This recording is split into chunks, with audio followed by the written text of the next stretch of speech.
ओम साईं राम। आज का साईं वचन बाबा कह रहे हैं, मेरी बच्ची तू अपने विश्वास को अटल रख, अपने उम्मीदों को बरकरार रख। तेरा बाबा तेरे जीवन में न्याय अवश्य करेगा। मैं मानता हूँ कि बहुत समय तूने प्रतीक्षा की है, लेकिन ये ना सोच कि देरी हो रही है। बाबा तेरे लिए कुछ बेहतर योजना बना रहे हैं जो अभी तुझे पता नहीं है, ना दिखाई दे रही। लेकिन विश्वास रख, अपनी विश्वास की डोर को मजबूत कर। यही विश्वास की डोर तुझे हर मुश्किल से पार निकाल देगी। मेरी बच्ची, जो जैसा बोता है वैसा पाता है। अगर तुमने अच्छे कर्म किए हैं, तुमने ईश्वर के दिखाए रास्ते पर चले हो, तो फिर बेफिक्र रहो, वह तुम्हें कभी निराश नहीं करेगा। अपने कर्मों को निरंतरता के साथ करो। तुम्हारे जीवन में कब कैसे क्या होगा, कौन कब तक तुम्हारे साथ रहेगा, कब तुम्हें कौन मिलेगा, यह सब मेरी योजना है। इसलिए विश्वास पूर्वक बस मेरा नाम स्मरण करो और धैर्य रखो।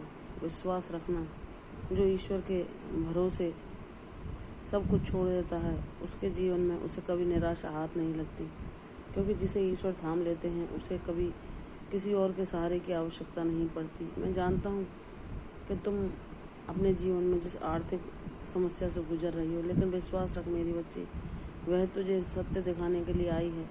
वह तुझे उस धन की कद्र सिखाने आई है जिसका सदुपयोग करना चाहिए। यूं ही व्यर्थ दूसरों को दिखावे के लिए कभी भी अनुचित ढंग से अपने धन को नहीं गंवाना चाहिए। अगर तुम उसे सत्कर्मों में लगाओगे तो ईश्वर सदैव तुमसे प्रसन्न होंगे। जितना उचित हो अपने लिए प्रयोग करो। उसके अलावा अगर ईश्वर ने तुम्हें उस पद पर बैठाया, वह अधिकार दिया है कि तुम्हें संपन्न बनाया, तो ऐसे गरीबों की, ऐसे दीन दुखियों की, जिन्हें तुम्हारी सहायता की आवश्यकता है, और ईश्वर ने तुम्हें इस काबिल बनाया है कि तुम उनकी मदद करो, तो ईश्वर ही तुम्हें वह अधिकार देते हैं जब वे तुम्हें संपन्नता प्रदान करते हैं और देखते हैं कि मेरा बच्चा क्या करता है। इसलिए सदैव उस ईश्वर को ही जपते रहो, ताकि वह सदैव तुम्हारे साथ रहें और कभी भी तुमसे कोई गलत कर्म ना हो, और सदैव वह तुम्हें सत्य मार्ग दिखाते रहें। तुम्हारा धन सदैव दूसरों की भलाई के लिए उपयोग में आए। मैं ये नहीं कहता कि उससे तुम्हारी इच्छाएं पूर्ण ना हो, तुम्हारी इच्छाओं को मैं पूर्ण अवश्य करूँगा, लेकिन उसके अलावा हमें धन से इतना लालच नहीं करना चाहिए कि हम उसे इतना सहेज कर रखें कि वह किसी कार्य में न लगे और यूं ही व्यर्थ हो जाए। धन का सदुपयोग यह है कि हम उसका सही उपयोग करें और दान करें, दूसरों के निमित्त सदैव उदार हृदय के बने।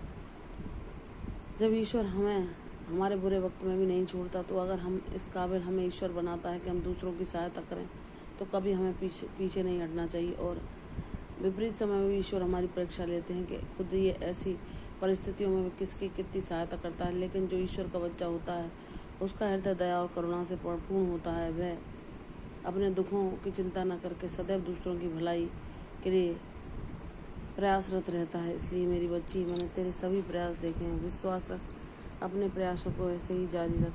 कब कैसे तुझे खुशखबरी तेरा बाबा दे दे, या तू नहीं जानती। बस सच्चे हृदय से उन पर विश्वास कर। वह कब अपने आशीर्वाद तेरे जीवन में भेज देंगे, ये तू भी नहीं जानती। बस अपने बाबा का नाम जपती रहे, वह सदैव तेरे साथ हैं और तुम्हें थामे रहेंगे। तुझ पर आँच भी ना आने देंगे, सदैव तेरी रक्षा करेंगे, तुझे सद्मार्ग दिखाएंगे, तुझे सद्बुद्धि देंगे और सद्ज्ञान से तेरे जीवन को भर देंगे, जहाँ शांति स्थिर रूप से वास करेगी और तेरा चंचल मन भी तेरे नियंत्रण में होगा। जब तू यह जान गई कि हमें किसी से भी सच्चा सुख नहीं मिलता, चाहे वह भौतिक आकर्षण हो, कोई संपदा हो या जीवन के भोग ऐश्वर्य, इनकी चाहत भले ही हमें हो, लेकिन ये हमें कुछ ही समय के लिए आनंद पहुंचा सकते हैं, फिर हमारे लिए वह अर्थहीन लगने लगते हैं। मेरी बच्ची, सच्चा सुख ईश्वर की भक्ति है और उनकी शरणागति। यह तू जान चुकी है, तो अब तू किसी जंजाल में न फंसेगी। कोई भी भ्रम तुझे तेरी बुद्धि को मोहित नहीं कर पाएगा। विश्वास पूर्वक अपने कदम को आगे बढ़ाया जा, जीत तेरी अवश्य होगी। तू यह भी जान गई कि धन का भी क्या अर्थ है, हमारे लिए धन कितना मूल्यवान है। धन के बिना हमारे जीवन में चाहे कितने भी हम गुण हों, लोग नहीं देखते।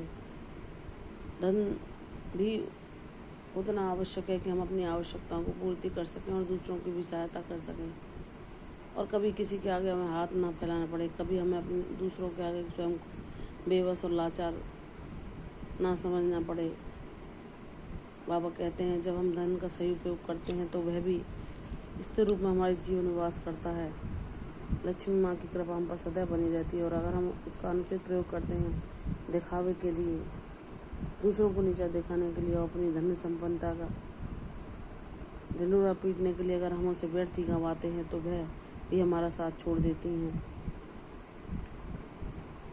बिना धन के भी जीवन में शांति नहीं। जब हमारी मौलिक आवश्यकताएं पूर्ति ना हो पाए तो कैसे हमारा मन प्रसन्न रहेगा। जब हम अपनी आवश्यकताओं के लिए भी दूसरों से हमें मदद लेनी पड़े तो हमारे मन में शांति कैसे टिक सकती है। इसलिए हर चीज़ का होना जीवन में आवश्यक है, लेकिन बाबा कहते हैं कि उसे अपने जीवन का सार न मानो। मैं तुम्हें सब कुछ दूंगा और सदैव तुम्हें ज्ञान दूंगा कि तुम हर चीज़ का सही उपयोग करके सदैव मेरे साथ का अनुभव करो और जीवन में सदा प्रसन्न रहो।